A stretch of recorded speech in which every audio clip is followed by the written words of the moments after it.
All right, folks, happy 4th of July. I hope that the initial opening wasn't too long. I know some people don't like music, and sometimes people get the feels about some of the effects, but I wanted to make sure that I at least gave us a little bit of the old fireworks before I went live tonight. Tonight, we're going to talk about something. I'm going to stretch your mind. I'm going to make you see things, I hope, a little differently than you do today. And the reason why this is so important to me, this subject that I'm about to unveil, is because I believe it. And I believe it so much that I made my Twitter handle, Austerity is Murder. And I want you to think about this. Go back a few years. You had Michael Brown laying in the street dead. People walking by, looking at it. People were furious. People were raging. They saw a man gunned down, an unarmed man gunned down in cold blood. And it was easy to see the destruction, the evil, the murder that took place. And you've seen it with all sorts of unarmed minorities throughout the U.S., the shoot first, ask questions later mindset. You see us get very upset about the idea of war, blowing up people around the world. Million reasons why we say it happens, but in reality, we're opening markets. We're expanding our influence. We're expanding empire. And we see the bombs, and we see the pictures of the dead kids, and we hear about the Doctors Without Borders getting blown up, and we hear about the wedding parties, and we say, gosh, we should be ashamed of ourselves for killing so many people. It's easy to see a bullet in the head.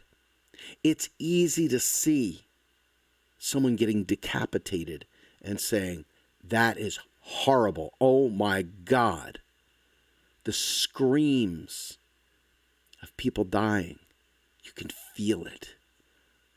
It's visceral. It's right there. It's hard not to acknowledge when you see a violent murder take place, or you see the results, the family crying, the families running up to the camera holding their dead child to show, look what they've done. It is so easy to understand physical violence because you can see it. You can see it. There's no question of causality. You know that the bullet to the brain was what did the person in. You know the crushed cranium is what killed him. You know the bullet in the chest or the burned up body was killed by whatever weapon was used. It's easy to tie them together. A bomb goes off in a crowded neighborhood. People die. We know it was a bomb. We all feel it. But when you look under a bridge and you see a poor person in rags eating out of a trash can,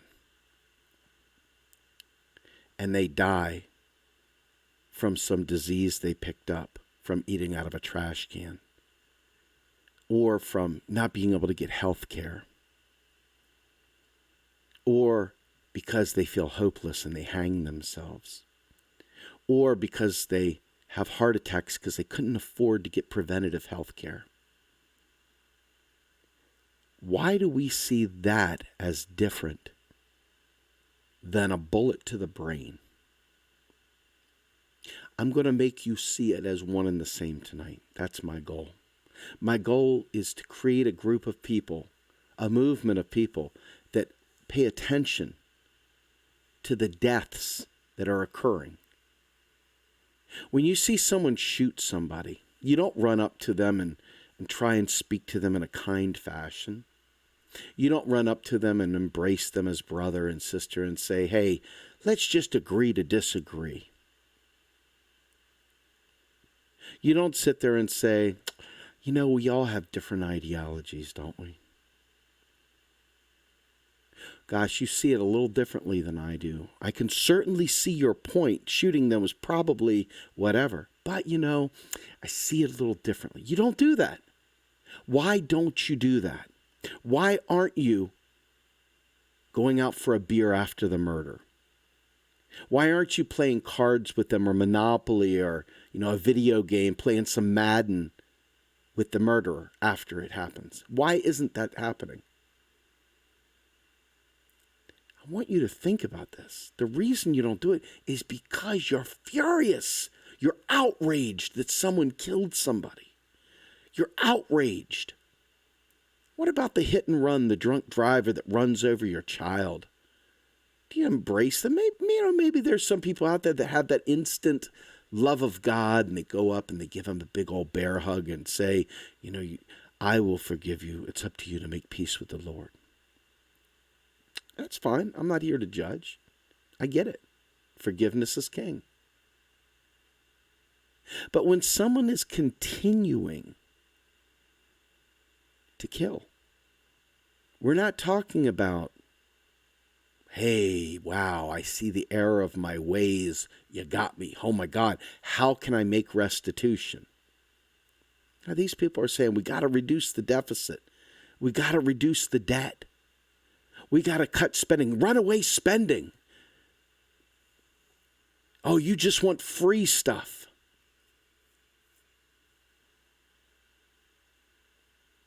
Oh, well, those MMT people, they are crazy people. They are just all about printing endless money. Liar.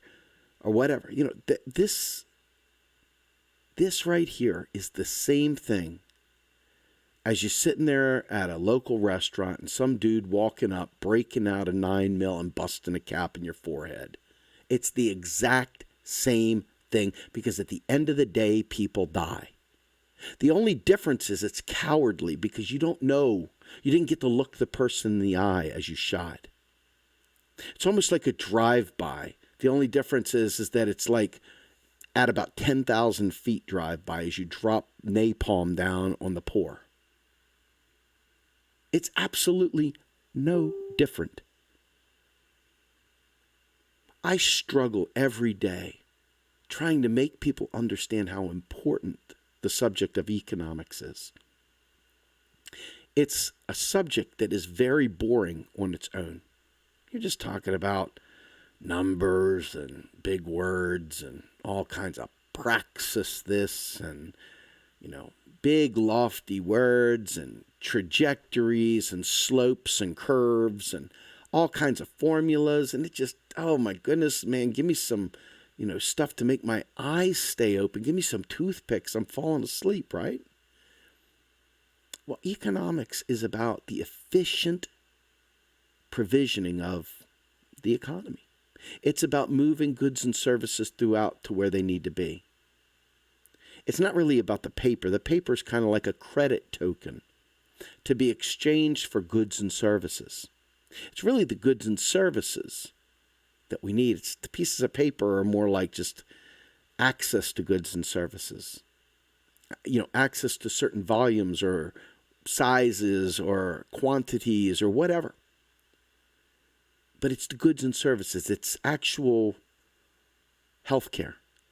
It's being able to get surgery on a bad heart. Being able to get a kidney fixed. Being able to get chemotherapy. Being able to get a mastectomy. Being able to get tested for colon cancer. Or, any number of things like brain cancer or an STD or, well, you name it.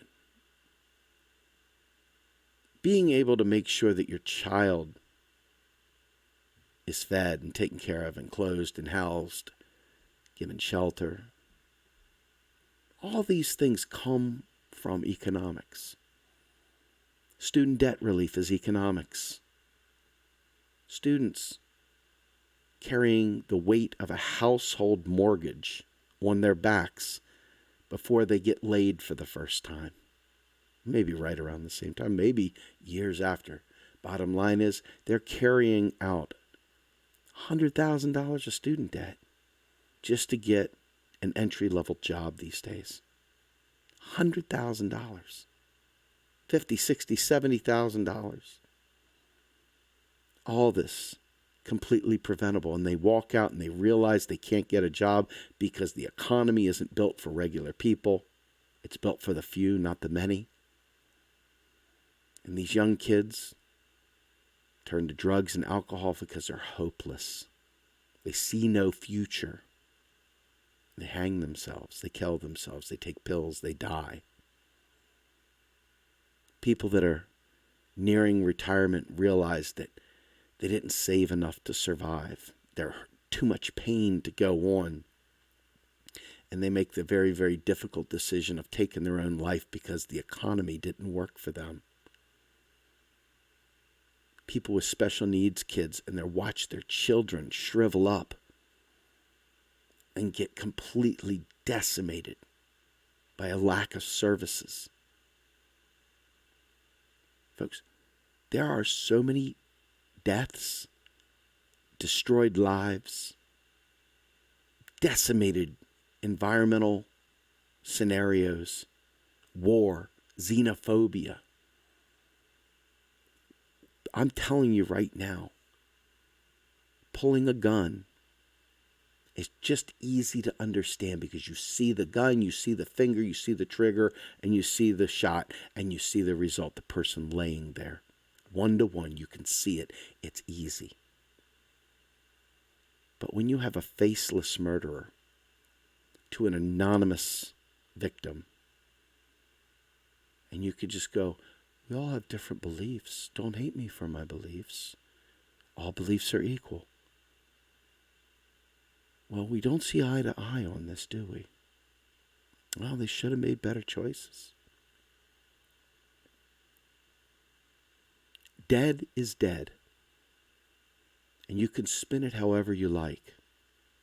But until we, the people, get really angry, really focused, and unwavering in our commitment to destroy neoliberalism and end austerity, the blood is on our hands as well.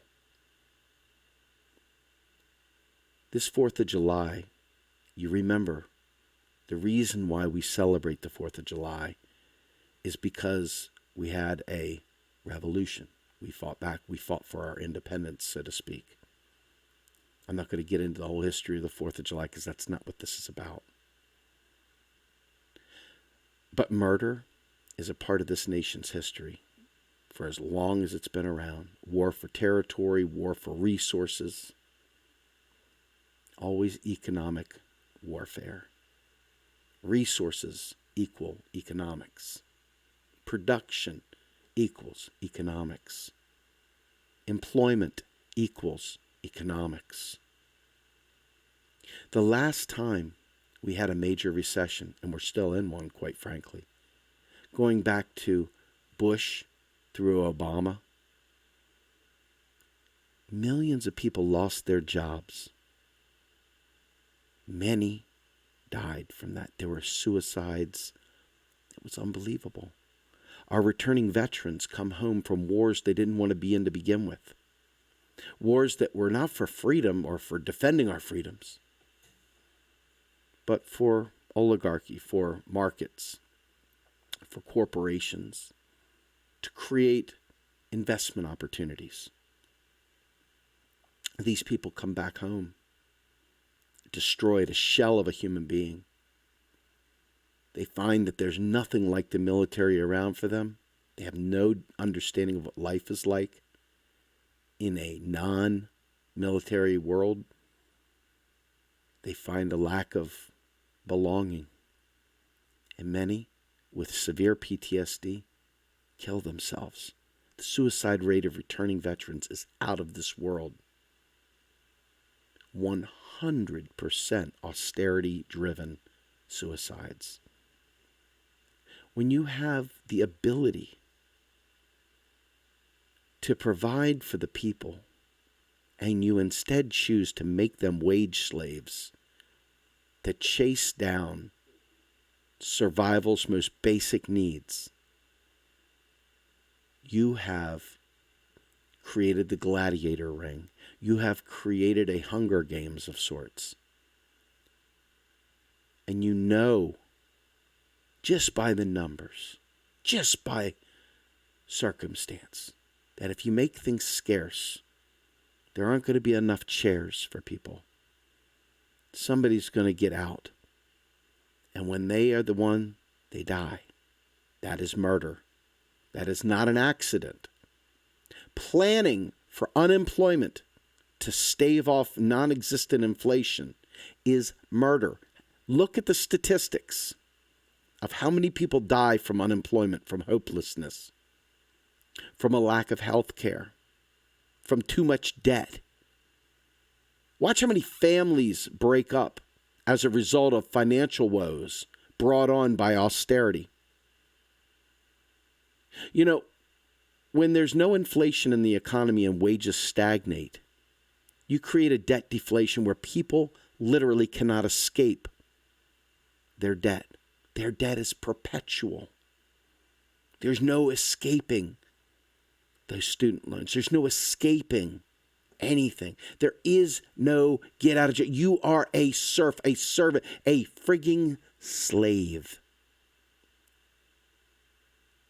And there are people that are championing that system as it stands. This is not just anti-capitalism. I'm not going that route. I recognize that we're many, many gyrations away from, quote unquote, getting rid of capitalism. Heck, we can't even get folks to understand how important it is to advance a Green New Deal. We can't get folks to understand how vital it is, regardless of whether they paid their student loans off, to get rid of student loans so that we can fix the economy. They don't realize. So the idea of overthrowing this and burning down that and creating socialism and all these things is just a fairy tale. Because people can't even fight for their own good, their own family's welfare. Because they've been lied to about economics. And they believe that austerity is the way to prosperity by reducing spending, which pushes us all to bank credit, which makes us part of this vicious cycle where the interest rises and the income decreases, and we are perpetually in unsustainable private debt, incapable of taking care of our most basic needs. There are just enough people out there with their head above water feeling pretty damn good about life because they can look underneath the top of the water and see people drowning and dead and bloated in the surf below them. So they feel like they're doing pretty damn good because their head's 1 inch above the pig slop. But this austerity thing, it's got a shelf life. And it leads to a depression or a recession. And those are the times, especially like what we're about to face, with all the businesses doing stock buybacks and taking on incredible amounts, epic amounts of debt. People taking on incredible amounts of student loans because they have no chance of a real job without a student loan, without a college degree, it seems like. They've created artificial scarcity to the point where it's dog eat dog, and the little people are staring at each other, growling as if you're about to take their last bite out of the dog food dish. The junkyard dog. And you watch as on their chains with their teeth bare and their drool coming down, barking at the border, looking at the immigrants, the refugees coming into the country. We don't have enough to take care of our own. Get out of our country, you filthy blah, blah, blah. And they put these people into horrible situations where they're floating along and they get eaten by alligators. They die of disease. Their children drown. They're shoved in cages. All because of austerity. All because of austerity, which is murder. And yet you get angry at gun violence, but you don't recognize the violence under your nose, which is austerity. Austerity is murder.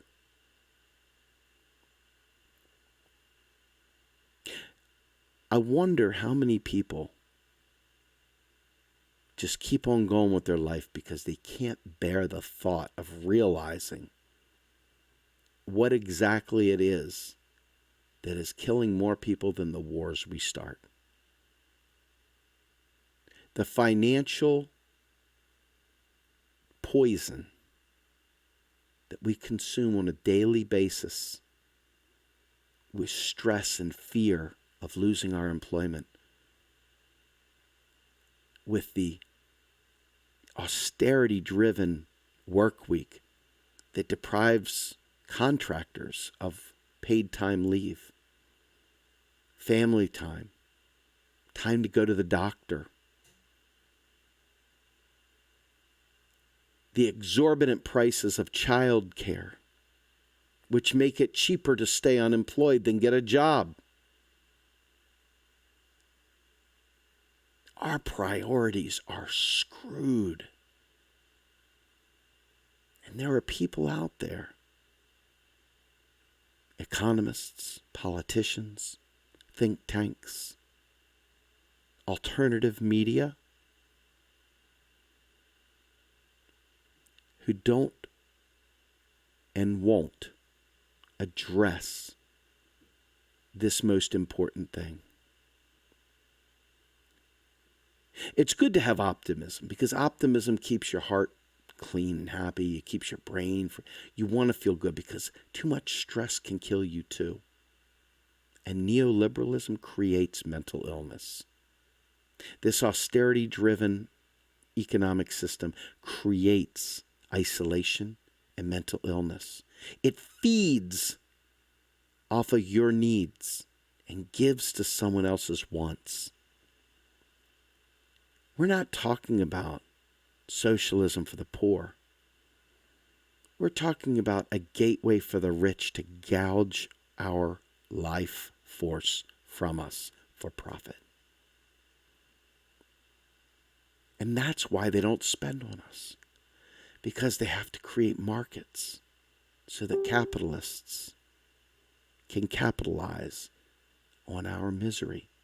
Because as soon as they kill you with a lack of health care, they're the first ones there to give you a coffin at a nice reduced price of $5,000 for this thing that's going in the ground. And then if you have the services, and then the embalming, and the this and the that, and the cremation. Oh, you didn't have money saved up for that? Your kids will have to pay for it.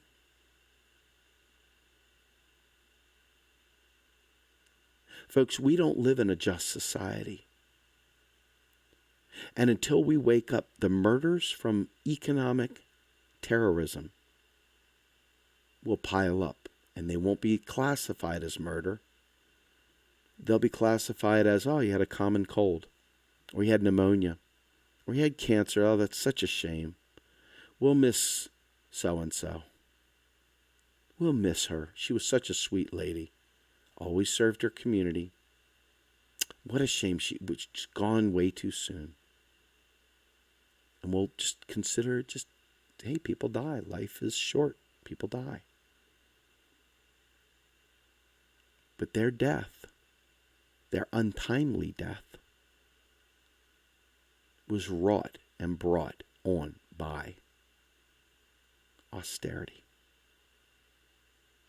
So the next time you're talking about murder and you're worried about gunning minorities down by the police and stuff like that,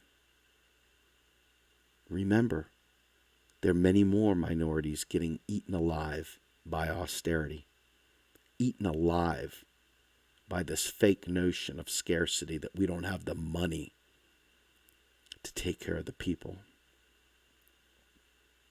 It's time for you to realize that economics is the absolute most important subject you will ever come across. Those alternative media sites that choose to ignore it are playing a part in this. You can attribute some death to them too. And the politicians, lots of death. And the media, they pave the way so that everybody eats their Soylent Green and just keeps moving along. It's time for us to toss some tables in the temple. It's time for us to show what austerity does and stop acting. Well, what about inflation? What about inflation, What about hyperinflation, Socialism and stuff. It's time with conviction and extreme rage. We focus our attention on the chief murderers in our midst. It's time that we fought back and we took aim at economic terrorism. It's time that we put an end to austerity and neoliberalism. Folks, on this 4th of July, let's create our own independence from the shackles that have been placed on our mind with the idea that a nation that creates its own currency could ever go broke. We have abundant resources to have a caring economy. We have abundant resources to make sure no one dies an untimely death brought on by austerity. It's time to take off the training wheels and go to war. I'm Steve Grumbine with Real Progressives. Have a great day, everybody.